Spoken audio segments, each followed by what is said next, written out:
1000 crore இப்போ நம்ம எல்லாரும் எதிர்பார்த்துட்டு இருக்கிற ஒரு படம் தான் ரஜினிகாந்தோட ஜெயிலர் 2. கண்டிப்பாக. ஏன்னா இப்போ நீ அதை தாண்டி நீ என்ன படம் சொல்ல முடியும்னு பார்த்தா இல்லை. நீ நம்ம வீ கேன் சேக்கி ஃபியூச்சரில் இந்த மூவிஸ்லாம் நல்ல லைனப் இருக்குது நம்மளுடைய இண்டஸ்ட்ரிக்கு, நம்மளால சொல்லலாம்.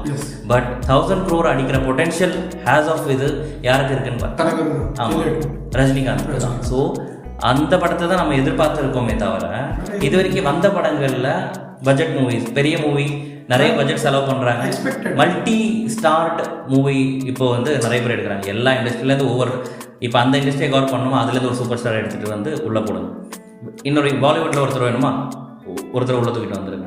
பட் ஆக்சுவலி ஸ்டார்ஸை தான் நம்ம வந்து ஸ்டார் காஸ்ட் தான் பங்கமாக இருக்கே தவிர படத்தில் வந்து அவங்கள எவ்வளோ யூட்டிலைஸ் பண்ணியிருப்பாங்கன்னு பார்த்தீங்கன்னா 2 characters 3 characters are utilize. But other then that rest of the ஆக்டர்ஸை வந்து அந்தந்த ஃப்ரேமை ஃபில் பண்ணுறதுக்கும் டைமிங்கை இது பண்ணுறதுக்கும் தான் யூஸ் பண்ணியிருக்காங்க.